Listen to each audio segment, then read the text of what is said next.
La version papier, qu'on appelle journalisme classique, est en disparition vers la version numérique. Les journalistes sont invités à s'auto-former au nouveau genre de journalisme. Et surtout, il y a une forme de caporalisation des médias publics par des puissances. Mais je préviens, un créateur de contenu qui n'est pas encadré, c'est une bombe à retardement. Et moi particulièrement, j'ai payé les frais. J'ai même vécu la détention.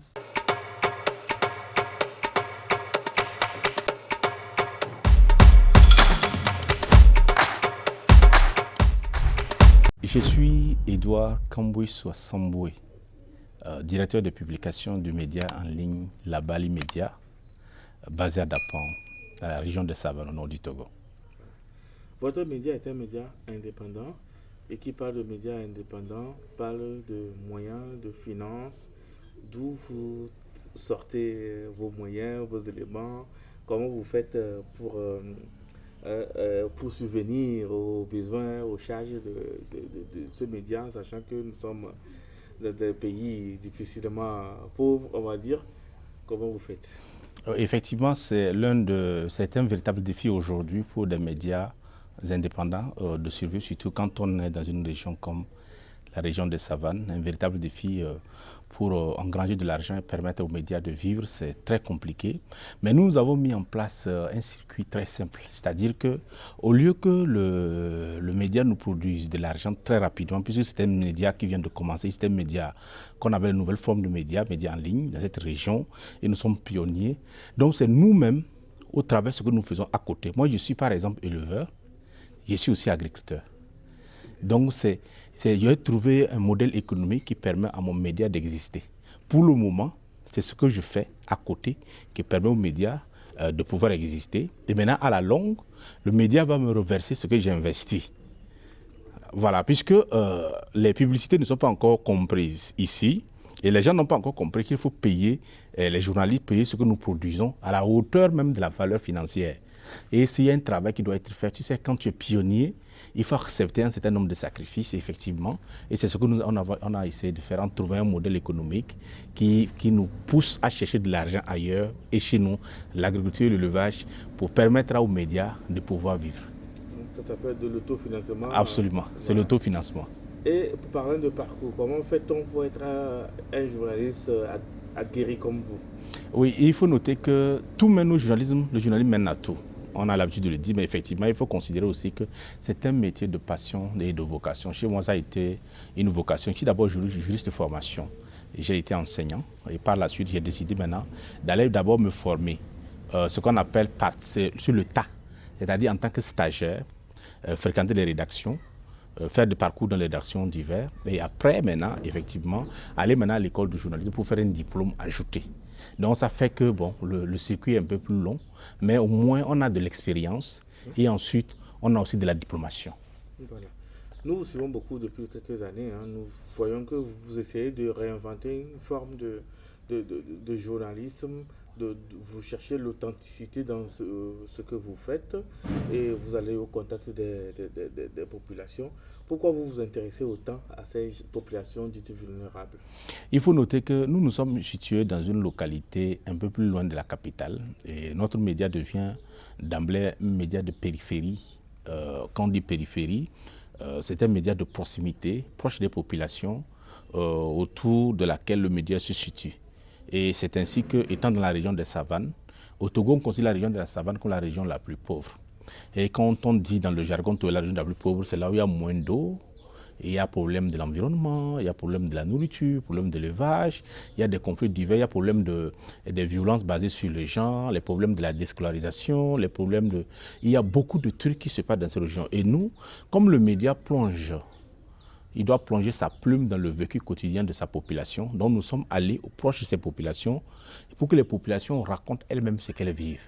Qu'elles nous disent effectivement c'est quoi leur réalité. Et nous jouons le rôle de médium qui consiste à recueillir ce que nos populations nous disent et rendre ça, comme le dit, propre. Et pouvoir mettre ça maintenant à l'endroit de la population publique, de façon publique, pour que les gens puissent comprendre ce que nous faisons. Donc on n'invente pas la roue en fait. Effectivement. Vous abordez plusieurs thématiques Quelles sont vos thématiques de prédilection? Nous sommes d'abord un journal d'information générale, mais dans cette région, nous faisons par exemple des du journalisme d'impact qui consiste à plonger notre plume, par exemple dans les besoins de nos communautés, en termes d'école, en termes de l'eau potable, en termes de l'assainissement, en termes de la santé, en termes de la scolarisation, en termes au niveau des besoins de la jeunesse, les questions de migration, les questions de frontières, mais aussi de la situation humanitaire et la question de sécurité aussi qui se pose aujourd'hui. Et nous traitons ce genre de problèmes sans oublier la question économique, effectivement, qui permet à nos populations. Mais on touche aussi sur ce qui est aussi du secteur de la culture.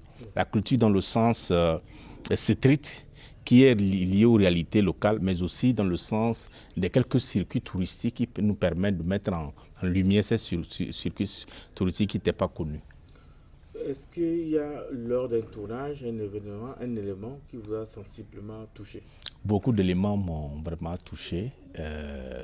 Il y a des choses qui m'ont touché de façon plus émotionnelle, où les populations racontent en fait leur vécu quotidien. Par exemple, que les populations viennent à manquer de l'eau, où les populations constatent leurs animaux qui meurent parce qu'il n'y a pas d'eau.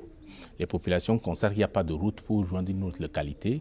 Les populations qui n'ont pas d'école, ils n'ont pas de pont. Voilà des réalités quand même qui touchent. On se dit effectivement, pourquoi il y a ce conflit entre les zones urbaines et les zones rurales? Pourquoi les gens ont l'impression de concentrer tout dans les villes et priver tout dans le monde rural? On a l'impression qu'il y a une opposition entre les villes et des villages, où tout le pauvre et tout ce qui est de la pauvreté concerne des gens qui sont dans le monde rural, et ceux qui sont dans les villes s'accaparent du tout, et finalement il y a une forme de division entre les villes qui avancent, qui ont tout, qui ont l'électricité, et les zones rurales qui n'ont rien. Opposition entre les capitales et aussi les villes de l'intérieur, c'est une réalité quand même qu'on vit pratiquement. Mais, il y a quelques années, on a parlé de décentralisation et que des communes ont été créées, tout ça. Est-ce que en tant que journaliste qui va sur le terrain, dans l'effectivité, dans l'existence des faits, il y a quand même des changements ou pas? Et dans le formel, il y a la décentralisation. On a les maires, on a les préfets, on a les conseils régionaux. Ça, selon les textes et la réalité, il y en a. Mais est-ce que ces maires ont le pouvoir de pouvoir changer les choses? La façon dont on a construit la décentralisation en l'état actuel des choses au Togo, il se fait que le maire n'a pas de pouvoir en tant que tel en matière de la gestion financière qui concerne la commune. Et il y a des routes. Et je vous donne des exemples. Il y a des appels à projets pour la construction de voies. Les entrepreneurs viennent d'ailleurs, la plupart du temps, qui gagnent le marché, puis viennent construire. Et quand ils arrivent sur la localité, on a l'impression que les maires n'ont pas de pouvoir de décision, de pouvoir de communalité sur ces individus pour leur dire, vous êtes venus effectivement, vous faites un travail, mais le travail n'est pas bien fait. La preuve, par exemple, il y a des chantiers inachevés, que les maires ne savent quand ça a été, qu'est-ce qui s'est passé, l'argent est parti où, qu'est-ce qu'on a fait, qu'est-ce qu'on n'a pas fait. Il y a des ponts et des ponceaux qui se brisent et les maires n'ont pas de réponse. Il y a les marchés qu'on doit construire, qui ne sont pas construits comme cela se doit, et les maires n'ont pas de pouvoir de pression sur ces entrepreneurs qui travaillent. Et on discute avec ces maires et vous dit effectivement, les gens sont venus, nous disent, nous sommes venus pour travailler, nous ne sommes pas venus prendre vos ordres. Vous ne pouvez rien faire. Donc, ils n'ont pas aussi assez de pouvoir en tant que tel. Ce n'est pas comme dans les autres pays, comme en Europe. Le maire a cette capacité de parler au nom de sa commune. Et en plus, au Togo, il faut observer que le maire même est en dessous du préfet. Le préfet qui est le représentant central du pouvoir central, de chef de l'État, pouvoir central, le maire est en dessous. Donc on a quand même une décentralisation, on a ces autorités, mais dans la pratique, aux besoins des populations, sur la sphère de la commune, on ne sent pas ça comme ça de façon effective. Effectivement. Là, on va aborder notre sujet, c'est la jeunesse et les réseaux sociaux. Nous avons l'impression que les réseaux sociaux sont devenus aujourd'hui un espace de refuge, de liberté. C'est devenu un lieu d'expression. Est-ce que vous pensez que cette jeunesse devait être éduquée à l'utilisation? Parce que toute personne se lève aujourd'hui pour être influenceur, comme on dit. Est-ce que vous pensez que c'est le bon canal pour un citoyen qui doit se plaindre de quelque chose qui ne va pas dans son quartier, ou il doit peut-être passer par autre moyen? Je sais pas trop. Oui, il y a ce sentiment partagé d'une frange de la jeunesse qui considère que leurs préoccupations ne sont pas souvent prises en compte par les décideurs politiques et publics. Et ces jeunes se retrouvent sur les réseaux sociaux qui devient un canal ouvert où ils expriment en fait leurs ressentiments. Alors qu'en principe, ça ne doit pas être le cas. Il faut quand même qu'il y ait des cas de discussion entre les autorités et la jeunesse. Mais les jeunes ont l'impression qu'ils ne sont pas écoutés. Même quand ils sont écoutés, ils ne sont pas entendus. Et par conséquent, ils se retrouvent sur les réseaux sociaux pour exprimer leur frustration. Et effectivement, on ne peut pas reprocher à ces jeunes de ne pas pouvoir s'exprimer. Parce que les cadres d'expression ne se trouvent pas de façon formelle. Alors il faut crier. Et c'est pourquoi ces jeunes crient. Ces jeunes me reprochent aux médias de ne pas être des cadres au travers desquels ils peuvent avoir leur mot à dire. Ils trouvent qu'il n'y a même pas de grille de programme qui donne la parole aux jeunes.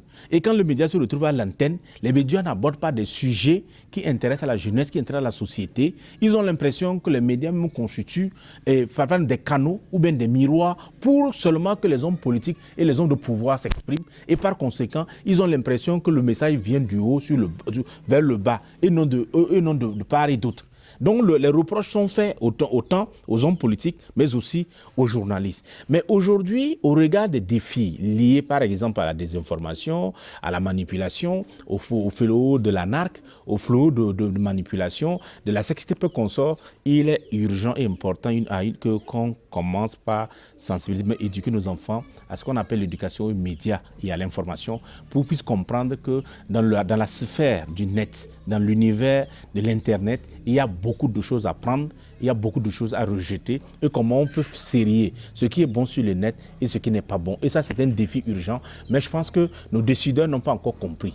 Effectivement, nous regrettons à un moment donné même que beaucoup de jeunes même qui sont sur le net sont souvent instrumentalisés par les puissants, par les pouvoirs ceux qui détiennent en fait le pouvoir de décision pour les pousser à dire des choses. On a par exemple des gens qui se présentent aujourd'hui comme des influenceurs, qui se disent défenseurs par exemple d'un chef de l'État, d'un ministre, de tel et tel et tel. Et ça devient un ring. Le net devient un ring qui permet en fait aux intérêts opposés de pouvoir s'affronter. Donc des jeunes qui se trouvent d'un bord, s'affrontent à d'autres qui se trouvent d'un bord sur des sujets donnés, alors que ça devait être la cas, il doit y avoir un canal public au travers duquel les jeunes devaient pouvoir prendre la parole et défendre leur opinion selon les règles. Avant-dernière question, est-ce que il y a un nouveau phénomène? Le journaliste classique se plaint de l'arrivée des pseudo-journalistes. Puisqu'au regard des événements culturels qui sont passés il y a quelques jours, Akara, les Evala, il y a beaucoup de créateurs de contenu qui relaient l'information et les journalistes craignent le fait que on les remplace. Est-ce que le journaliste classique devait se réinventer? Oui, avant d'aborder la question de la réinvention des journalistes, permets-moi de commenter en fait ces faits d'actualité. Effectivement, depuis un certain nombre d'années, les milieux publics au travers desquels des événements publics sont organisés, qui étaient à l'époque l'apanage des hommes de médias, est aujourd'hui envahi. Ces milieux sont envahis par un certain nombre en fait, c'est de nouveaux personnages qui apparaissent, qui sont considérés aujourd'hui comme des créateurs de contenu. Et ces créateurs de contenu viennent de la sécrétion du phénomène du net, qui fait d'eux aussi des gens qui veulent s'approprier de la création et aussi de la création, même de l'appropriation d'un certain nombre de faits de société. Donc on ne peut pas nier ces faits. Les faits déjà existent, qu'on appelle aujourd'hui les influenceurs et consorts.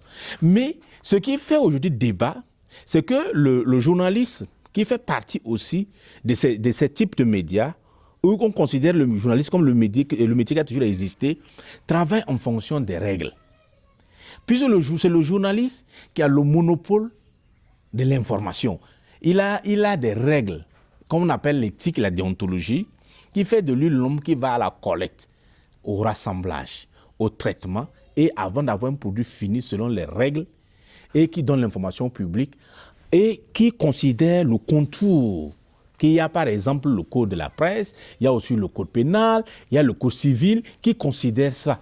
Et qui rend compte non seulement au public, mais aussi se soumet à la responsabilité des organismes nationaux de régulation de médias. Alors que chez les autres créateurs de contenu, c'est des individus qui se lèvent d'un jour à l'autre. mûrs par des intérêts divers, qui créent leurs propres organismes et leurs propres sociétés et qui décident d'aller en fonction de leurs intérêts du moment, en fonction de l'argent qu'ils engrangent, en fonction du pouvoir de décision qui est derrière eux et en fonction même du mobile politique, confessionnel, idéologique et qui décident d'aller faire le travail. Maintenant, sur ce terrain, quand ils se retrouvent avec les journalistes, ils se posent la question de savoir qui fait quoi et quand et comment. Et c'est pourquoi les journalistes disent effectivement, il est important que sur le terrain, que le distinguo soit fait. Lorsqu'il y a de l'espace réservé aux journalistes pour faire un travail, laissez les journalistes faire un travail. Parce que pourquoi il est important de considérer ces faits. Parce que sur le créateur de contenu, lui, il est mu par ses intérêts personnels égoïstes et souvent guidé par des puissances qui sont derrière. Il peut même utiliser par une puissance internationale pour venir déstabiliser le pays. Parce que lui n'a pas de règles, il n'a pas d'éthique. Et en l'état actuel au Togo, il n'y a pas un code. Il n'y a pas une forme de normalisation de ces des créateurs de contenu pour essayer d'encadrer comment on fait, qu'est-ce qu'on se fait. Par exemple, moi, en tant que journaliste, je sais ce qu'on fait sur le terrain, ce qu'on ne fait pas. Et est-ce que le créateur de contenu sait ce qu'on fait sur le terrain, ce qu'on ne fait pas? C'est vrai, ils s'inscrivent dans la propagande, c'est de leur façon de faire les choses. On n'a pas dit que c'est mauvais. Mais c'est en relançant le débat, ça permet de réfléchir pour voir comment est-ce que les journalistes et les créateurs de contenu aujourd'hui peuvent collaborer. Et maintenant, je rebondis en disant que les journalistes, effectivement, doivent s'inventer. C'est pourquoi il est important de considérer aujourd'hui que la version papier, qu'on appelle journalisme classique, est en disparition vers la version numérique. Les journalistes sont invités à s'auto-former au nouveau genre de journalisme. Ils doivent, par exemple, maîtriser les outils de lutte contre la désinformation, maîtriser les modules, mais aussi les techniques de fact-checking, c'est un impératif du moment. Ils doivent apprendre du data journalisme, qu'on appelle le journalisme de données. Ils doivent maîtriser du HoloSynth, maîtriser les sources ouvertes de recherche d'information. Ils doivent combiner beaucoup de connaissances qui n'étaient pas à l'époque urgentes, mais aujourd'hui qui s'imposent à eux pour essayer de perfectionner leur métier. Mais surtout, ils doivent se spécialiser. Et ça nous manque beaucoup pour le journalisme africain, surtout togolais. Oui, mais la vraie question dans tout ça, c'est que les médias classiques qui ont la casquette de journal, qui ont tout, lorsqu'ils ne présentent pas à la population ce qu'elle attend et que les propagandistes, entre guillemets, montrent à la population ce qu'elle veut, forcément, ils désertent le média classique qui était censé traiter l'information, suivre toute cette étape. Tout à fait. C'est une analyse pertinente dans la mesure où vous avez totalement raison. Et surtout, il y a une forme de caporalisation des médias publics par des puissances, par des chefs d'État du moment, qui prennent des médias publics comme un instrument de propagande et qui participent à montrer seulement que ce que le gouvernement a fait. Et les gens ont l'impression que leur taxe qui permet de faire tourner le média public ne sert seulement qu'à faire la publicité du chef de l'État, des membres du gouvernement. Il est arrivé un moment donné que les populations nous disent, nous voyons la télévision nationale, la radio nationale, et quand le chef de l'État ou un ministre se déplace pendant les campagnes, pendant des élections ou bien une tournée. Comment on peut avoir un média public qui s'affilie et qui vous occulte seulement qu'au chef de l'État, au ministre, au gouvernant. Et à partir de là, les gens ont l'impression que c'est un média public, un média classique, un média de la nation dans lequel eux-mêmes n'ont pas leur place. Et ils ont le droit de se révolter, c'est pourquoi ils vont eux-mêmes pour chercher l'information. Des fois même, il arrive même d'abord qu'ils mettent en doute la production du contenu, la production de l'information donnée par le média public. Ils mettent en doute les chroniqueurs, les journalistes, ils les accusent de corruption. Ils les accusent même d'avoir détourné le message et d'avoir construit en fait des contenus et de l'information pour servir leur propagande. Et ça se comprend. C'est une frustration générale. Et c'est la raison pour laquelle il est important de libérer le secteur des médias pour permettre le privé à ce qu'on puisse avoir diverses opinions, encourager la diversité d'opinions, encourager la pluralité d'opinions pour créer l'information de contenu. Mais surtout, il ne s'agit pas de chasser les créateurs de contenu. Au contraire, il s'agit de les encadrer, de les former, de les outiller, de leur donner la force et de faire des gens patriotes et non de leur agiter de l'anathème. Mais je préviens, un créateur de contenu qui n'est pas encadré, c'est une bombe à retardement. Parce que quelqu'un qui travaille sans éthique, qui travaille sans principe et qui n'a pas une forme de l'arsenal juridique qui encadre peut être récupéré. Et on l'a vu dans les pays du Sahel, où à un moment donné, ça a pu démontrer qu'on pouvait le récupérer pour déstabiliser les institutions d'un État. Effectivement. Très intéressant l'échange. Dernière question. Est-ce que dans le métier que vous faites, Hein, on le dit, hein, le métier de journaliste, c'est un métier risqué. Très risqué. Quelquefois, on fait face à des Les confrontations, arrestations, des arrestations. Est-ce que cela empêche un journaliste de continuer? Est-ce que déjà, toi, par exemple, personnellement, tu as eu à faire face à des menaces personnelles ou un truc comme ça? si, il faut d'abord situer le contexte que les journalistes vivent la pire période de l'exercice de leur métier. Il y a une forme d'écharpe de plomb qui pèse sur les journalistes dans plusieurs pays, on le voit en Europe, mais aussi on assiste en fait à la paupérisation continue généralisée des médias. On assiste à faire une forme de pression sur les médias. On assiste même à la disparition des médias dans le monde. C'est une réalité. Maintenant, quand on revient un peu à notre pays, vous savez, il y a beaucoup de journalistes togolais qui sont en exil. Hein. Il y en a. Et il y a, quand vous regardez la façon dont l'information sont traitées, vous savez que les journalistes sont dans la rétention, même dans le silence, il y a un certain nombre de sujets. Il y a une forme de sélectivité des sujets pour éviter des problèmes. Parce qu'ils ne se sentent pas assez protégés. Ils trouvent que la liberté de presse, la liberté de s'exprimer n'est pas assez garantie. Et les gens ont l'impression qu'il manque quelque chose. Et moi particulièrement, moi j'ai payé les frais. J'ai même vécu la détention à cause de l'exercice de ma profession. J'ai même été interpellé, gardé la gendarmerie, pour avoir fait des reportages sur, par exemple, des écoles sur Payotte. J'ai eu même une perquisition de ma maison où mon matériel est saisi. Je suis placé sous contrôle depuis des années. Donc, pour vous faire comprendre les systèmes dans lesquels, même sans éviter, sans oublier le fait que nous sommes souvent convoqués par des responsables les autorités décentralisées de l'État qui vous convoquent à leur bureau pour faire des injonctions, faire des pressions sur vous. Et moi, c'est une fois. Moult fois, moi, j'ai été, par exemple, convoqué pour me justifier, donner des explications sur des reportages qu'on a eu à faire.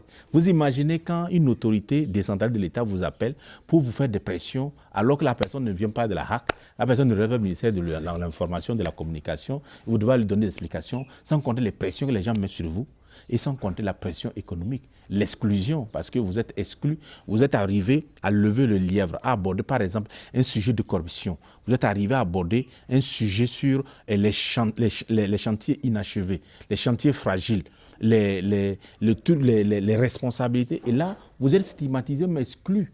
Vous êtes même regardé dans nos sociétés comme l'homme même qui crée des problèmes. Au lieu de trouver quelqu'un qui trouve des solutions, même on trouve l'homme qui a des problèmes. Les gens arrivent même à nous appeler en face, ils vous disent effectivement, vous êtes venu pour nous, vous nous créez des problèmes, on ne veut pas vous voir. Comme si le journaliste est devenu même le faux type de l'environnement. Et on préfère fermer les yeux sur ce qui se passe et celui qui ouvre nos yeux pour voir qu'est-ce qu'on débat, quels doivent être les thèmes de débat sur lesquels on doit se retrouver pour essayer de trouver des solutions. En fait, c'est lui on jette l'anathème.